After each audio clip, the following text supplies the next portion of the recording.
ఒకటో అధ్యాయం 2వ కొరింథీయులకు రాసిన పత్రిక 1:12 చదవండి. 2వ కొరింథీ 1వ అధ్యాయం 12 మా అతిశయమేదనగా లౌకిక జ్ఞానమును అనుసరింపక దేవుడు అనుగ్రహించు పరిశుద్ధతతోను నిష్కాపట్యముతోను దేవుని కృపను అనుసరించి లోకములో నడుచుకుంటూ మరియు విశేషముగా మీ ఎడలను నడుచుకుంటూ మరియు మా మనస్సాక్షి సాక్ష్యమిచ్చుటయే. పౌలు గారు కొరింథీయులకు రాసుకుంటూ అంటున్నారు కదా, మనం ఇందాక చదువుకున్నాం. మనలో చేసేటప్పుడు మనమే సరి చేసుకోవాలని, ఆయన్ని ప్రకటించాలని, మనమే విమర్శించుకోవాలని చదువుకున్నాం. అంత మాత్రం కాకుండా 32వ వచనంలో కూడా ఇంకో మాట చదువుకున్నాం. మనం తీర్పు పొందిన లోకముతో పాటు మనకు శిక్షావిధి కలుగకుండానట్లు ప్రభువు చేత శిక్షింపబడుచున్నాము అని చదువుకున్నాం. అయితే పౌలు గారు 2వ కొరింథీయులకు రాసుకుంటూ లౌకిక జ్ఞానాన్ని అనుసరింపక, ఏ జ్ఞానం అంట చెప్పండి, ఏ జ్ఞానాన్ని అనుసరించకూడదు? మనం లౌకిక జ్ఞానాన్ని అనుసరించకుండా దేవుడి గురించి పరిశుద్ధతతో నిష్కాపట్యముతో దేవుని కృపను అనుసరించి లోకములో నడుచుకోవాలి. లోకములో ఎట్లా నడుచుకోవాలంటే పరిశుద్ధతతో నిష్కాపట్యముతో దేవుని కృపనే అనుసరించి లోకములో. ఎందుకంటే ఈ పాడైపోయిన లోకంలో ఉన్నాం, చెడిపోయిన లోకంలో ఉన్నాం, పాప లోకంలో ఉన్నాం, అభ్యంతరమైన లోకంలో ఉన్నాం, శిక్షకి గురయ్యే లోకంలో ఉన్నప్పుడు లోకంలో ఎట్లా నడుచుకోవాలంటే లౌకిక జ్ఞానముతో ఏ మాత్రం కూడా అనుసరించకూడదు అని బైబిల్ చెప్తుంది. తీతుకు రాసిన పత్రిక 2వ అధ్యాయం 3వ వచనం. తీతుకు రాసిన పత్రిక 2:13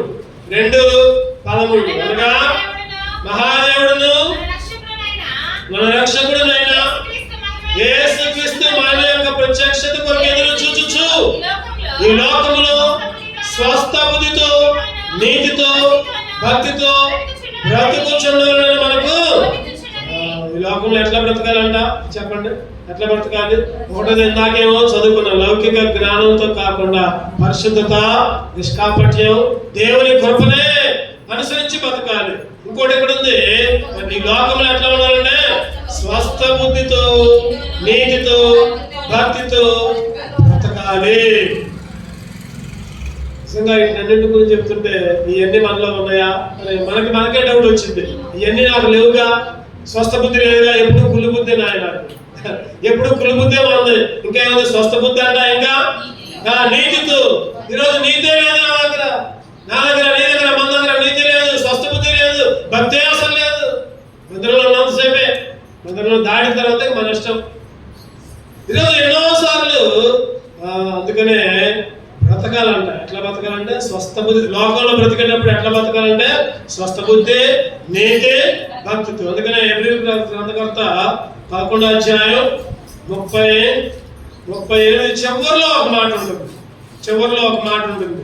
చదవండి, మొట్టమొదటి చదవండి. గొర్రె చర్మములు మేక చర్మములు వేసుకొని దరిద్రులైండి శ్రమపడి హింస పొందొచ్చు, అడవుల్లో, కొండల మీద, గుహల్లో, సొరంగాల్లో తిరుగులాడుతూ సంచరించి మట్టి వారికి ఈ లోకము యోగ్యమైనది కాదు. మంచిగా బతికి వాళ్ళకి ఈ లోకం యోగ్యమైనది కాదంట.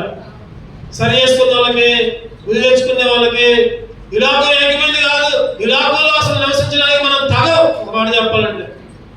ఎందుకంటే ఈ లోకమంతా మాయ, లోకమంతా ఆశలతో నుండి ఉంది, భక్తి లేదు ఏమాత్రం కూడా. ఇందాక చెప్పుకున్నాం, 5 అంతల చెడిపోయిన లోకములు నువ్వు నేను. మరి ఎలా బతకాలి లోకంలో? క్లుప్తముగా ఒక 5 విషయాలు మనం ధ్యానం చేసుకుని దేవుని బలలో సమీపిద్దాం. క్లుప్తముగా ఒక 5 విషయాలు చూద్దామండి. లోకంలో ఎలా బతకాలంటే యోహాను సువార్త 8:23. యోహాను సువార్త 8:23.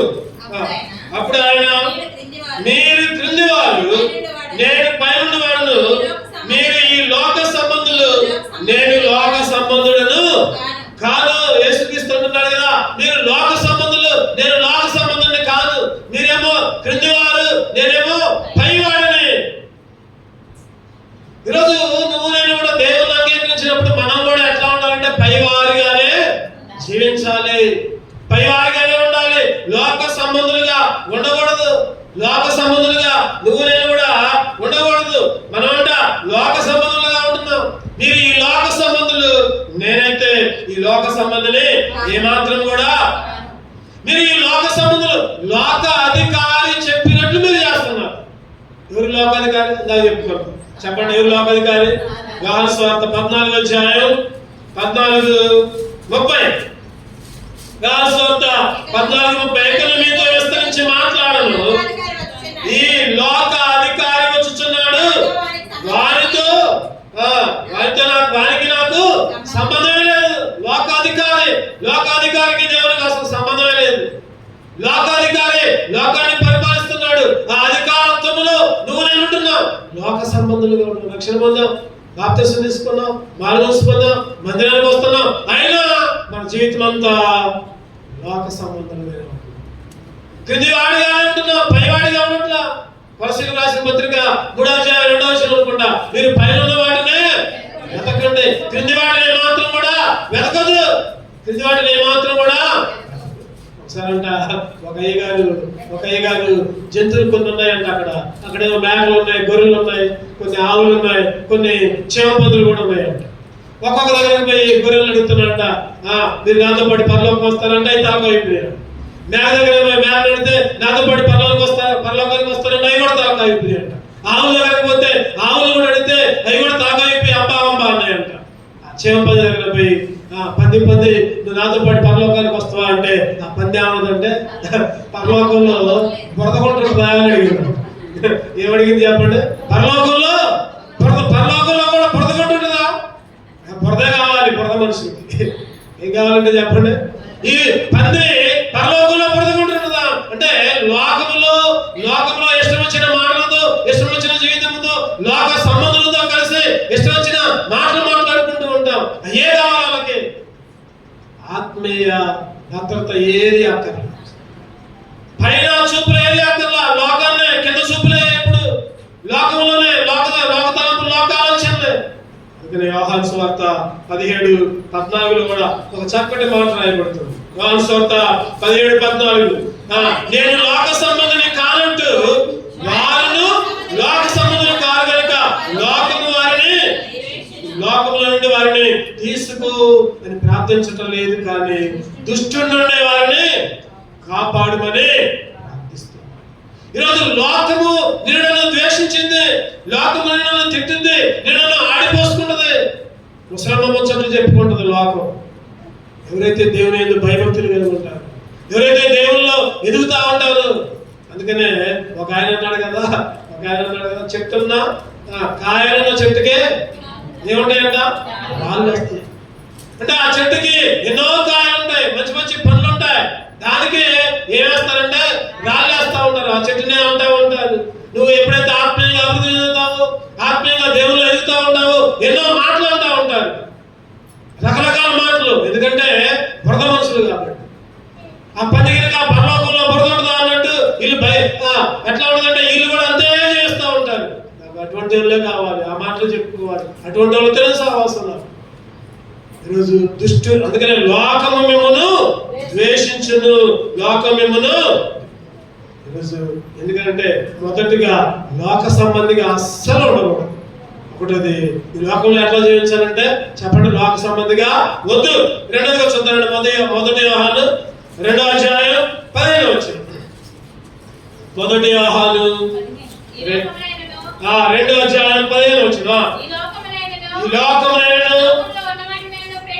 ఈ లోకములో ఉన్న వాటిని ప్రేమింపకుడి, ఎవడైనా లోకమును ప్రేమించే తండ్రి ప్రేమ వారిలో ఉండదు. రెండోదిగా లోకాన్ని ప్రేమించొద్దు. ఒకటోది ఏంటి చెప్పండి? లోక సంబంధులుగా ఉండొద్దు. రెండోదిగా లోకాన్ని ప్రేమించొద్దు. లోకంలో ఉన్న దేన్ని కూడా ప్రేమించొద్దు. ఈరోజు మనం ఎట్లా ఉన్నామంటే మనల్ని మనమే ప్రేమించుకుంటున్నాం. మన కుటుంబాన్ని, మన పిల్లల్ని, మన ఇంటినే, మన పనుల్ని, ఈ ఇంటి మీదనే ప్రేమ ఉండదు, దేవుని మీద ప్రేమ అస్సలు ఉండదు. అందరూ కూడా సొంత కార్యాలనే చూసుకుంటున్నారని బైబిల్ రాదు. దేవుని కార్యాల వైపు చూడదు, దేవుని పనులు అస్సలు చేయరు. బైబిల్లో ఒక మాట ఉంది కదా, యెహోవా కార్యమును అశ్రద్ధ చేయువాడు శాపగ్రస్తుడగును. దేవుని పని అశ్రద్ధ చేస్తే శాపగ్రస్తుడు. మరి దేవుని పని శ్రద్ధగా చేస్తే దానికి ఆపోజిట్ చెప్పండి. శాపగ్రస్తుడికి ఆపోజిట్ ఆశీర్వాదాలు పొందు. దేవుని పని నువ్వు శ్రద్ధగా ఆశీర్వాదాలు దీవెనలు నీకే కాదు, నీ కుటుంబానికి, నీ పిల్లలకు ఉంటాయి. దేవుని పని యెహోవా కార్యమును అశ్రద్ధ చేస్తే నీకే కాదు శాపం, నీ కుటుంబానికి, నీ పిల్లలకి, నీ యావత్తు కూడా శాపమే ఉంటుంది. అంటే లోకాన్ని ప్రేమించొద్దు. రెండవదిగా లోకాన్ని అస్సలు కూడా ప్రేమించే వాళ్ళగా లోకంలో జయించాలి. 1 యోహాను 5:4 వచ్చిందండి. 1 యోహాను 5:4 దేవుని మూలముగా పుట్టిన వారందరూ లోకమును జయించుదురు. లోకమును జయించిన విజయము మన విశ్వాసమే. దేవుని మూలముగా పుట్టిన వాళ్ళందరూ లోకాన్ని జయిస్తారు. నిజంగా లోకాన్ని జయిస్తున్నామా, లేక లోకాన్ని ప్రేమిస్తూ ఉంటున్నామా? ఈ మధ్యాహ్న సమయంలో నువ్వు నేను సరి చేసుకో. లోక సంబంధిగా ఉంటున్నామా అంటే భూలోక సంబంధిగా ఉంటున్నామా, పరలోక సంబంధిగా ఉంటున్నామా? రెండవదిగా లోకాన్ని జయిస్తున్నాము, లోకాన్ని ప్రేమిస్తున్నామా లేకపోతే దేవుని ప్రేమిస్తున్నామా? మూడవదిగా చూద్దారండి. కీర్తనలు 73:25. కీర్తనలు 73:25. ఆకాశమందు నీవు నాకుండగా నీవు తప్ప నాకు ఏది అక్కరలేదు. లోకంలో ఏది నాకు, నీవు నాకుండగా లోకంలో ఏది కూడా నాకు, లోకంలో ఏది వద్దంటే లోక ఆశ. మూడవదిగా లోక ఆశ. ఈరోజు లోకంలో ఎలా బ్రతకాలి అనే టాపిక్ లో మనం మాట్లాడుతున్నాం. మనలో చేసే ముందు లోకంలో ఎలా బ్రతుకుతున్నాం? లోక సంబంధిగా ఉంటున్నామా లేదా లోకాన్ని ప్రేమించే వాళ్ళగా ఉంటున్నామా? మూడవదిగా లోక ఆశల్లో మునిగి తేలిపోతున్నాము. లోకములో చూసిందల్లా కావాలంట. ఏమన్నా చెప్పండి, చూసింది ఏది కనపడితే అది నాకు, ఏది చిన్నపిల్లలు వేసుకొని ఎక్కడికైనా బజార్కి వెళ్ళండి, మార్కెట్కి వెళ్ళండి, కనపడదల్లా డాడీ నాకు అది కావాలి, మమ్మీ నాకు అది కావాలి కొనిపించేదాకా ఏడుస్తూనే ఉంటారు. ఎందుకంటే చూసిందల్లా కావాలి. ఈరోజు నువ్వు నేను కూడా లోక ఆశలతో నిండిపోయి ఉన్నావు. అందుకని ఆసాబు గారు అంటున్నారు, నీవు నాకుండగా లోకంలో ఏది నాకు, నువ్వుంటే చాలు ఆయన, నువ్వుంటే చాలు ఏది అక్కర్లేదు.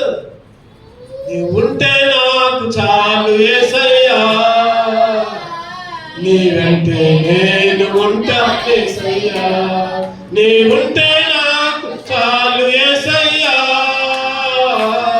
నీ వెంటే నేను ఉంటా యేసయ్యా, నీ చూపు చాలయ్యా, నీ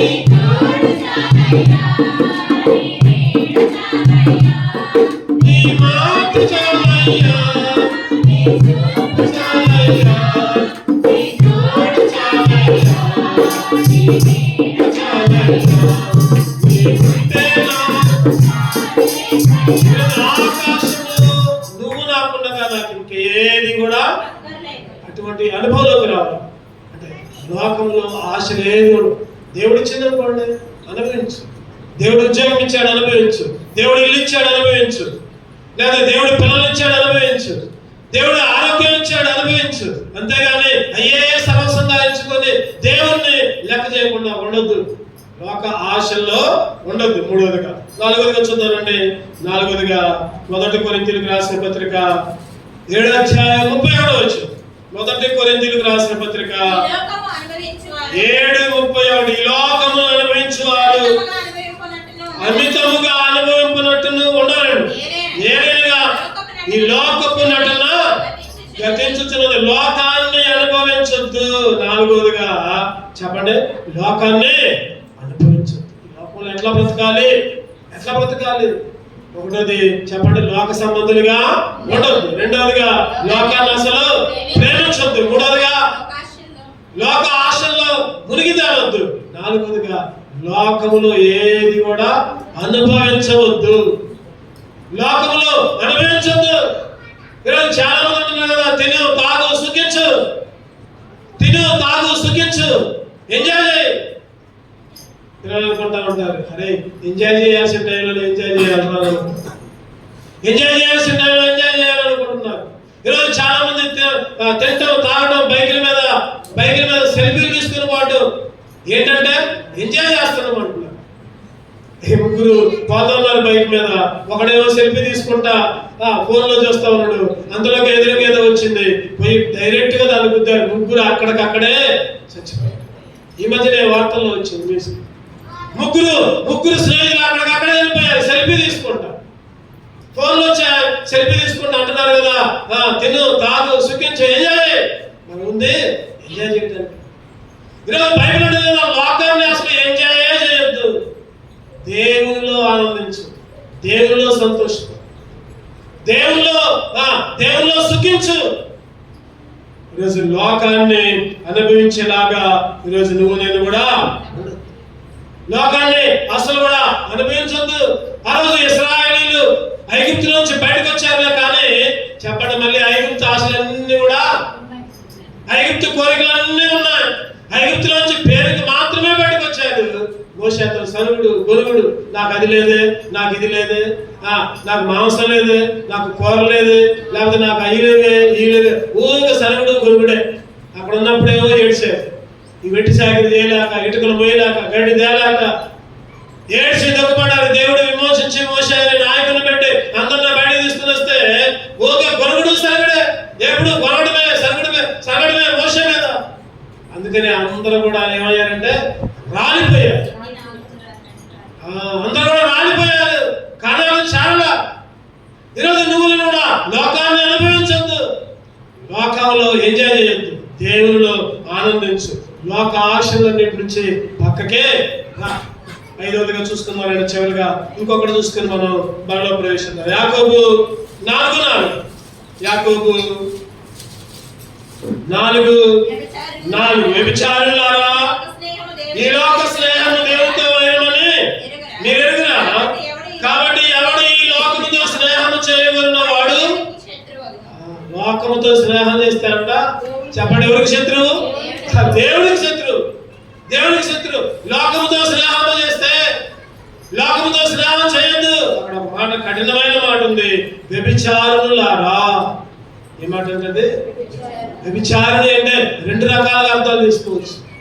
ఈ లోకంలో పాపం చేసుకుంటూ ఇష్టం వచ్చిన జీవితం జీవించుకుంటూ వ్యభిచారం చేసుకునే వ్యక్తులు చాలా మంది ఉన్నారు. అది ఒక అర్థం.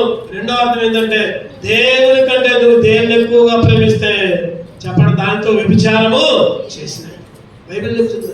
వ్యభిచారంలాగా ఈరోజు లోక స్నేహము దేవునితో కాకుండా, దేవుని ప్రేమించకుండా, దేవునితో గడపకుండా లోకముతో స్నేహం చేస్తే లోకములో నువ్వు వ్యభిచారము చేసినట్టే. ఈ లోక స్నేహము దేవునికి వైరము. ఈ లోక స్నేహము దేవునికి వైరము. ఇంకేమంటే అక్కడ లోకముతో స్నేహం ఎవరైతే చేస్తారో వాళ్ళు దేవునికి. ఈరోజు మనం మందిరంలోనే ఉంటాం. మందిరంలో వాళ్ళు ఎవరికి ఫ్రెండ్స్ ఉండరు. బయట వాళ్ళే స్నేహితులు. బయట వాళ్ళకే అన్ని కబుర్లు చెబుతాం, బయట వాళ్ళకే అన్ని ముచ్చలు చెబుతాం. మరి ఎవరి మీద? మందిరంలో వాళ్ళ మీదనే చెబుతూ ఉంటాం సాడి. ఈరోజు మన ప్రాంతంలో కాదు కానీ కొన్ని ప్రాంతాల్లో మందిరంలోనే ఉంటారు, మందిరంలో వాళ్ళ మీదనే సాడి చెబుతూ ఉంటారు. వాళ్ళంట వీళ్ళంట లేనిపోని అన్ని బయట వాళ్ళకి చెబుతూ ఉంటారు. అసలే వాళ్ళు మందిరంలోకి రాదు, వాళ్ళు ఇంకా పని అంటూ ఉంటారు. ఎందుకని అంటున్నారండి మాట? లోక స్నేహము చేస్తే దేవుడు నీకు శత్రువు అవుతాడు. లోక స్నేహం చేస్తే ఎవరు శత్రువు అవుతారు? ఈ లోకంలో ఎవరు శత్రువైనా పర్వాలా, మనుషులు శత్రువైనా పర్వాలా, అధికారులు శత్రువైనా పర్వాలా, నాయకులు శత్రువైనా పర్వాలా, దేవుడు నీకు శత్రువుగా ఉండకూడదు. గుర్తుపెట్టు, దేవుడు నీకు శత్రువుగా ఉండకూడదు. అందుకనే ఇక్కడ కరెక్ట్ గా రాయబడింది మాట, ఈ లోకముతో స్నేహము చేయగోరు వాడు దేవునికి శత్రువు. దేమ ఈ లోకాన్ని స్నేహించి ఎక్కడుందన్నమాట? 2 తిమోతి 4:10 చదవండి. 2 తిమోతి 4:10 దేమ ఇహలోకమును స్నేహించి నన్ను విడిచి తెస్సలోనికకు వెళ్ళను. దేమ ఈ లోకాన్ని స్నేహించాడంట. పౌలుని విడిచిపెట్టి వెళ్ళాడు. పౌలు అంటే దేవుని సేవకుడు, దేవుని స్వార్థ వ్యాపించేవాడు. సేవకుని విడిచిపెట్టి లోకముతో స్నేహం, దేవుని విడిచిపెట్టి అపవాదితో స్నేహం, మందిరాన్ని విడిచిపెట్టి సైతాన్తో స్నేహం. ఈ లోక స్నేహము దేవునికి. ఈ లోకంతో స్నేహం చేస్తే చెయ్యి, ఏం కాదు చెయ్యి, కాకపోతే దేవుడు నీకు శత్రువు అవుతాడు. రోమీయులకు రాసిన పత్రిక 12వ అధ్యాయం 2వ వచనంలో ఒక చక్కటి మాట రాయబడుతుంది. రోమీయులకు రాసిన పత్రిక 12:2 మీరు ఈ లోక మర్యాదను అనుసరింపక ఉత్తమమును అనుకూలమును సంపూర్ణమైన దేవుని చిత్తమేదో పరీక్షించినట్లు. ఏ మర్యాద అంటే ఇదే? లోక మర్యాద, లోక స్నేహం, లోక మర్యాద, లోక మర్యాద. అయ్యో వాళ్ళని చేయకపోతే వాళ్ళు ఏమని అనుకుంటారేమో, ఇగో వాళ్ళకి తెచ్చింది వాళ్ళు ఇచ్చింది తినకపోతే ఏమని అనుకుంటారేమో, వాళ్ళు ఎక్కడికెక్కడికో పోతారు, ఏదేదో తెస్తారు, అపవిత్రమైనవి తెస్తారు, విగ్రహాలు కల్పించినవి తెస్తారు, తిను అంటే తినకపోతే ఏమని అనుకుంటారేమో. అదే లోక మర్యాద. లోక మర్యాదకి వాళ్ళు పోతున్నారు, దేవుడు పోతున్నారు. వద్దు అట్లా లోక మర్యాదను అనుసరించొద్దు. దేవుని చిత్తాన్ని చూడు, దేవుని చిత్తాన్ని పరీక్షించుకో. లోక మర్యాద, లోక స్నేహం దేవునికి భయం. అందుకనే ఇది ఒకరోజు లేదా ఆదివారం ఒక 3 గంటలు, లేకపోతే ఉపవాస ప్రార్థనప్పుడు, లేకపోతే ఆ ప్రార్థనప్పుడు, ఈ ప్రార్థనప్పుడు, లేకపోతే 10 రోజులు, 20 రోజులు, 30 రోజులు కాదు, నువ్వు చనిపోయేదాకా ఈ లోక విషయాల్లో ఈ 5 అంతల జాగ్రత్త నువ్వు నేను తీసుకోవాలి. ఈ 5 విషయాల్లో లోకంలో జాగ్రత్త తీసుకోకపోతే నువ్వు ఎన్నిసార్లు ఏడ్చి ప్రార్థన చేసినా, ఎంత మోకరించినా, ఎంత భక్తి చేసినా అంతా కూడా వ్యర్థం. గుడిలో పోసినా ఎవరో నాకు తెలియకపో అంటాడు దేవుడు. చనిపోయేదాకా దేవుని కొరకు జీవించాలి, చనిపోయేదాకా దేవుని కొరకు బ్రతకాలి. జీవింతు నేను ఇక మీదట నా కొరకే కాక యేసు కొరకే జీవింతును. జీవింతు నేను ఇక మీదట నా కొరకే కాక యేసు కొరకే జీవింతును. నన్ను ప్రేమించిన ప్రియ యేసు కొరకే, నాకై ప్రాణమిచ్చిన ప్రభు యేసు కొరకే, నన్ను ప్రేమించిన ప్రియ యేసు కొరకే, నాకై ప్రాణమిచ్చిన ప్రభు యేసు కొరకే జీవింతును, జీవింతును, జీవింతును, జీవింతును, జీవింతును, జీవింతును, జీవింతును, జీవింతును, జీవింతు నేను ఇక మీదట నా కొరకే కాక యేసు కొరకే జీవింతును. అటువంటి జీవితము మనందరం కూడా జీవించుదుము గాక. ఆమేన్ చెప్పడం. ఎప్పుడైతే ఆ విధంగా జీవిస్తామో ఈ లోక ఆశలు 5 అంతల లోక ఆశ, లోక సంబంధిగా ఉండొద్దు. మొదటిగా పై వాటినే చూడు, కింద వాటిని అసలు లోకాన్ని అసలు ప్రేమించొద్దు. మూడవదిగా లోక ఆశలు నీలో ఉండొద్దు. లోకాన్ని అసలు అనుభవించనే వద్దు. దేవుణ్ణి అనుభవించు, దేవుని సన్నిధిలో అనుభవించు. చివరగా లోక స్నేహం, లోక మర్యాద, లోక ఆచారాలు అసలు వద్దే వద్దు. ప్రభా ఈ 5 అంతల లక్షణాలు నాలో ఉంచాయా? సరి చేసుకుందాం. యోగ్యంగా బలం వచ్చాయా? 2 కళ్ళు మూసుకుందాం, 2 కళ్ళు మూసుకుందాం. ఒక్క నిమిషం మనల్ని మనమే సరి చేసుకుందాం. దేవా తండ్రి, ఈ మాటలు వినిపింపజేశారు, ఈ మాటలు వినిపింపజేశారు. లోకంలో ఎలా బ్రతకాలో నేర్పాను నాయన. ప్రభా అలా బ్రతికే కృప అయ్యా. నేనైతే లోకంలోనే ఉంటున్నా, లోకస్తులతోనే స్నేహం, లోక మర్యాదలే, లోక ఆలోచనలే, లోకాన్ని అనుభవిస్తున్నా, లోకాన్ని ప్రేమిస్తున్నా, లోక సంబంధిగా కిందివాడినే చూస్తున్నాను ఆయన. పంది జీవితం ఆయన నాకు. పరలోకంలో కూడా బురద కొట్ట కోరుకున్నాను అన్నయ్య నేను. ప్రభా క్షమించిన ఆయన. నీతో స్నేహం చేసే బిడ్డగా, నీ సన్నిధిలో నిలబడే బిడ్డగా, ప్రభా నిన్ను ఆశించే బిడ్డగా, నిన్ను అనుభవించే బిడ్డగా, పరలోక సంబంధిగా, ప్రభా నిన్ను ప్రేమించే బిడ్డగా 5 అంతల ఆశీర్వాదం నాకు అయ్యా. అందరం కూడా నోరు తెరిచి అడుగుతాం ఒకసారి. ఎవరు కూడా మౌనంగా ఉండదు.